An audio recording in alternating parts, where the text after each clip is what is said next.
Salam dan selamat sejahtera. I am Risha Zoni binti Ahmad Razim, matric number F1064. Now I am going to show you a tutorial on how to download Android Studio. First, you have to download Java JDK. Just click on JDK download. You will proceed to the next interface and we have to scroll down.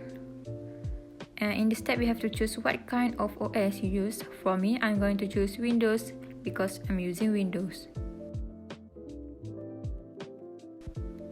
Okay, click on the blue link.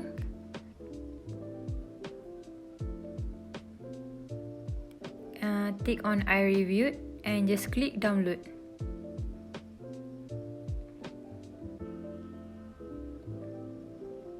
All you have to do now is wait for the download to finish. Okay, now the download is finished. So you have to open your download folder and double click on Java that you download just now.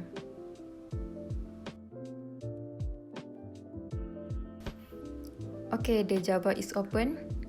Just click next. Okay, here they are telling you where your Java file is. Just click on next. Wait for a few seconds.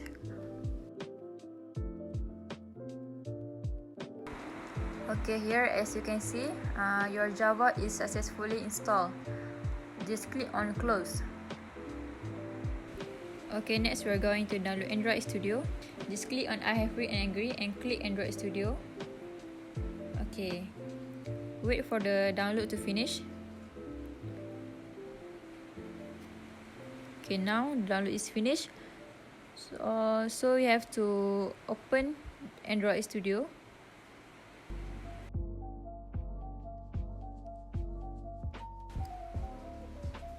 Okay, Android Studio is open. You have to just click next, next, next, and install.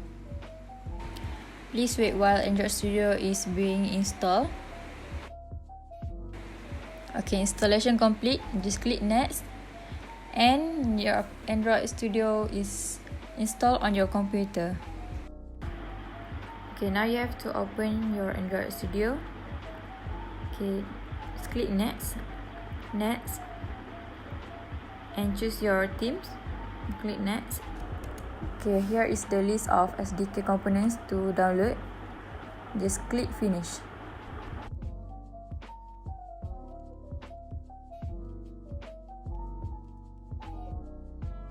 Downloading components are done and you have to click finish. And now your Android Studio is ready to use. I'm Tirtika C. Krishnan, number matric 13 DDP 19F1022. Okay, so today we are going to learn how to install SDK Manager and AVD Manager as well. Okay, so first of all, to download SDK Manager, we should open the Android Studio. So the second step is go to Tools. So you can see over here they got a lot of tools here. Okay, so you should choose SDK Manager to download the components and platform as well. Okay, so over here you can see the tools, and there got two ways. So one is which we can click tools at the menu bar, or also we can click the icon over here. So you can see the icon over here. So we also click that to open the SDK Manager. Okay, so once you open, you can see the appearance and behavior here. You can see the Android SDK, and over here you can see the SDK platform, and also you can edit your Android SDK location as well. Okay, so if you want to see more packages, so you can click over here, hide the packages, and also show packages details. Okay, so this is the SDK platform. So first of all, you can see, so this is the Android SDK platform, and also the API 29, which is a source for Android package, and also this is the sub packages, which is called system image. And over here you can see the API level as well. So this is API version and revision, and also you can see there's a status, which is installation status, which once you done install, you can see the status over here, which is it is installed or not. Okay, the SDK tools. So this tab contains the set of development and debugging tools for the Android SDK. So we choose this Tsunami Warning app. So for the SDK tools, there are 4 tools which is required and recommended. So the first tools are Android SDK build tools. The Android SDK build tools are required because these contain the tools required to build Android apps. The Android SDK is a collection of software development tools and libraries required to develop Android applications. So every time Google releases a new version of Android or an update, a corresponding SDK is also released which developers must download and install. It is worth nothing that you can also download and use the Android SDK independently of Android Studio. But typically you will be working through Android Studio for any Android development. So the Android SDK comprises all the tools necessary to code program for scratch and even test them. So these tools provide a smooth flow of development process from developing and debugging through to packaging. You must install this package. Okay, so first of all, we install the Android SDK build tool. Then the second required tools is Android SDK platform tools. So these contain the tool required by Android platform. The tool like ADB, which is Android Debug Bridge, are part of platform tools. Android platform tools are used to support the features for the current Android platform and are necessary for Android app development. These tools interface with the Android platform on the device we used for testing. So this package is required as well. So the third tools which we are installed is Android SDK tools. So there's a difference between Android SDK tools between Android SDK build tools. Okay, so let's see. The Android SDK tools is, these tools include essential tools such as ProGuard, etc. So the Android SDK is composed of multiple packages that are required for app development. So this page lists the most important command line tools that are available, organized by the package in which they are delivered. So the SDK manager is command line tool that allows you to view, install, update and uninstall packages from for the Android SDK. So the fourth recommended tools is Android emulator. So the Android emulator was part of the Android SDK tool up to version 25.2. So now they are available to install separately. You must an emulator to debug and test your application in an emulated Android runtime. Okay, let's see for extra tools. So me and my team as well. So we install some extra tools which suitable for our applications. So the extra tools is Android Auto API simulators. So typically simulators are the best for software testing scenarios in which you are focused on making sure that an application performs as expected when interacting with external applications or environment. For example, you may want to test an app ability to send data to another application. A simulated environment will typically suffice for this because the underlying hardware configurations is unlikely to have much of an impact on data transactions for your applications. So similarly, if you want to make sure that an application interface display properly under different screen resolutions, so the simulated testing environment are appreciated. So the following tools are Google Play APK Expansion Library. So the Google Play hosts the expansion files for your app and serves them to the device at no cost to you. The expansion files are saved to the device shared storage location, which is the SD card or USB mountable partition, also known as the external storage, where your app can access them. So the following tools we install is Google Play Instant Development SDK.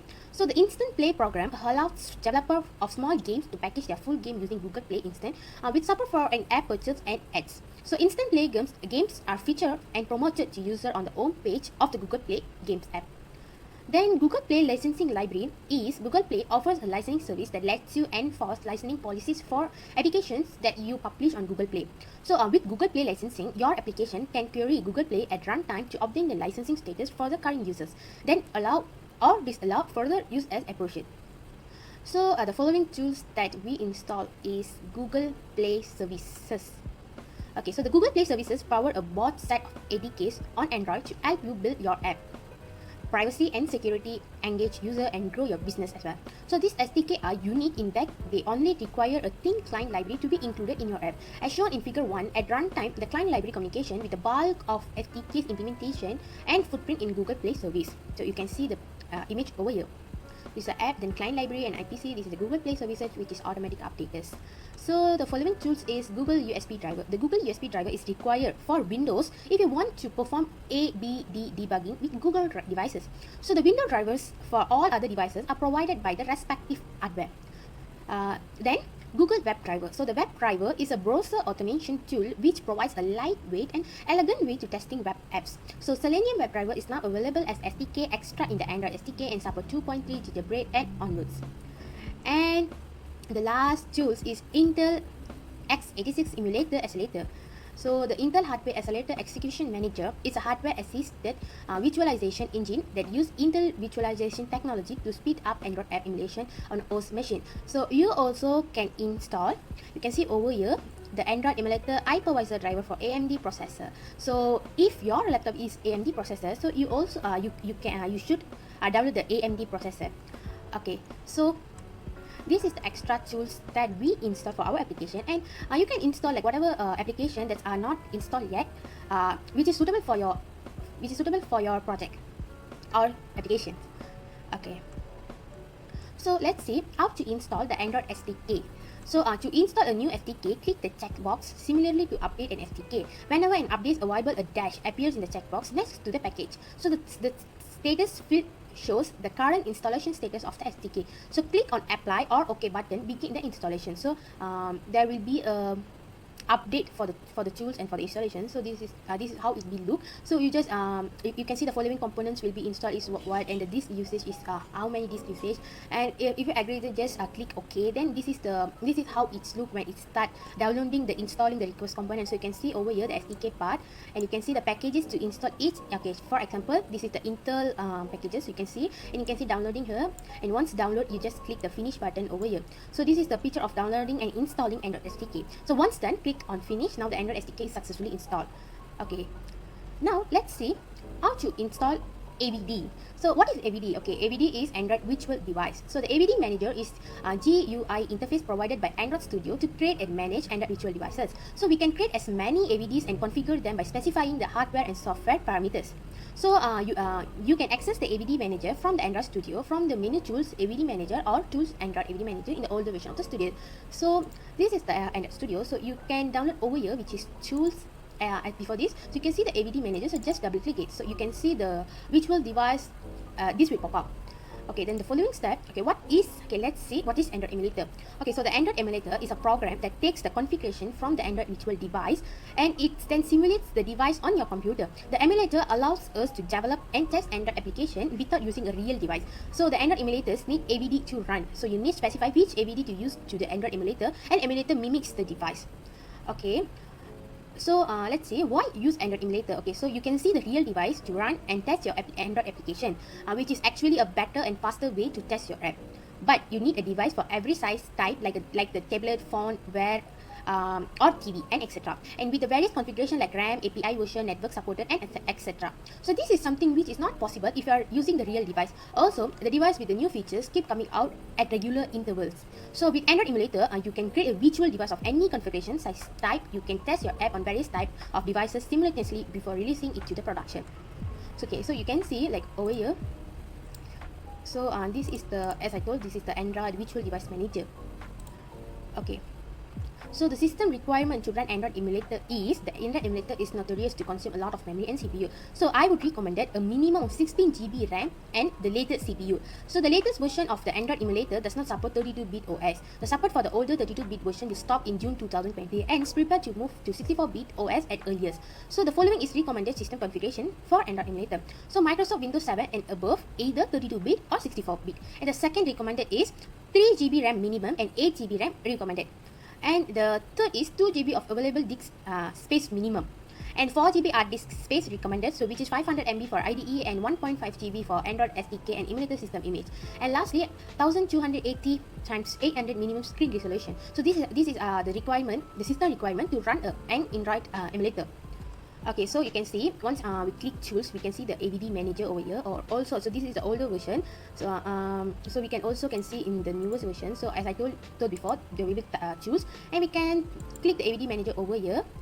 If not, you can see one picture. So like a phone. So you also can click at the icon on your right hand side. Okay, then once you click it, we can create a virtual device. So once I click where's the tools? Okay, this is the tools. This is the AVD Manager. So I can create a virtual device, which is by clicking over here. So once I click, so I can choose the category, so which is TV, phone, Wear OS, tablet, or automotive as well.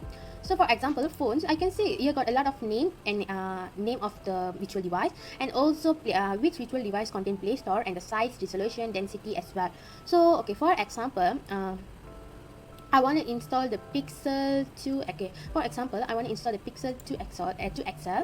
So this is the size of the virtual device and also the ratio, density as well. Okay, then just click next. So you can see the release name, which is Q, Pi, Oreo, Narcot, Marshmallows, and Lollipop as well. So I'm going for R, which is the API level is 30 and ABI is times 86, and it's also Android 11.0 Google APIs. So I'm just click it and just next. So you can see the AVD manager. So if we want to change the AVD name, it also can. Then we can choose which startup orientation we want. So there are two choices, which is portrait and landscape as well. So I'm going for portrait. Then emulated performance is graphics. So just choose for automatic. Then you can see the hardware, software. So this is the portrait. Okay, then I'm going to finish. So this is the creating. Okay, so once it's finished, you can edit over here. So which is you can edit your AVD name, or you can start up the orientation. You can choose portrait or landscape either. So you can also run the Pixel 2 XL API. You can run. Okay, so this is the AVD. Okay, so this is the virtual device. You can see over here. So this is the Pixel 2 XL, which is API 30. So this is how we install the AVD virtual device. So you can see, as I tell, the category, name, installation, next. Then also the system image. So you can see which is recommended. So if you recommended for the API 28, so go for it and just click next. Until then, you can adjust the name and startup orientation, and also you can show advanced settings, and you can just click finish. Okay, so you can see there will be a run button and edit button, as I showed just now. So you can edit or you can just run.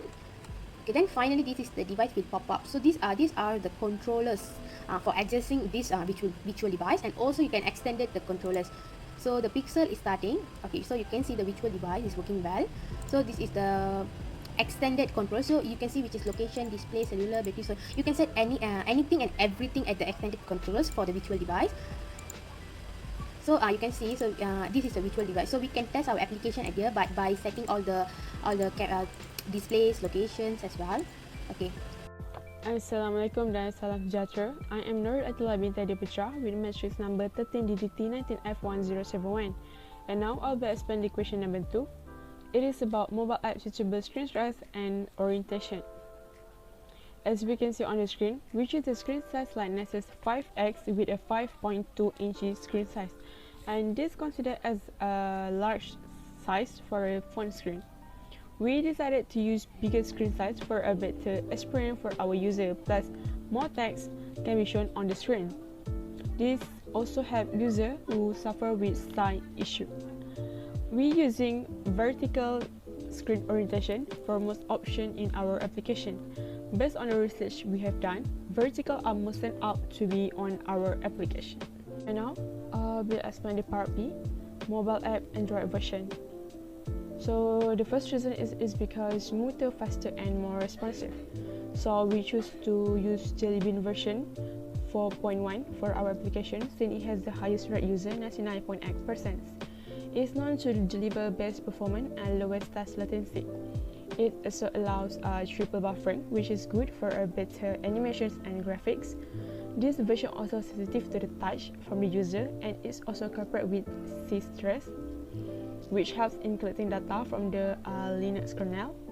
So here our main priority is we want users to use our application without any possible lag problems. The second is improve and enhance accessibility. On this one particular reason, this version really makes things easy for the user because user can just move smoothly through the screen and navigation button without have to make any rough gesture or touch on the screen, which will give bad effects on the screen phone. So every time user click on any button on our application will be more responsive to user touch. Now the third is resizable widgets and apps. So it has been improved that app and widget can be resized automatically. So that means they don't have a fixed size. User can expand them as they want it to be. Also, user can separate landscape and portrait layout, but it depending on screen orientation. As I said earlier, on our application, we'll be applying vertical or portrait mode. Now, next number 4, expandable notifications. Okay, on this version, for example, when user receives text messages from someone, user can just read it on the notification bar and expand it down to read more what was sent by that person without have to open the application messenger. Plus, user can long press on it if user want to disable or receive notification from some particular application. So when user receives a notification from our application, It will be popped on the notification bar so user can easily read what the application try to inform the user. Okay, next, number 5 is smooth and easy animations, which user can control, create and manage animation. On our application, user can zoom some features in case they can't really see the text on it. Okay, number 6 is network bandwidth management. Jellybean helps user in manage data usage for a more economical use, or in other words, less cost need to be spent. In our application, if have something need to be downloaded, the application will send the user or ask the user permission to download it over network or wait the phone to connect to Wi-Fi. Okay, the second last is Android browser and web view. In this version, it provides better HTML user experience, including smooth transition from inline to full screen mode. It also improves rendering speed for better scrolling and zooming performance. So, user will be able to zoom the map in our application smoothly. Okay, the last but not least is Google Cloud Messaging for Android. Google Cloud Messaging is a service that lets developers send short message data to their user on Android devices, which means if user link their emails in our applications, user will receive notification telling them that the user account is linked to the application. So, this is the exact reason why we choose Jellybean 4.1 version.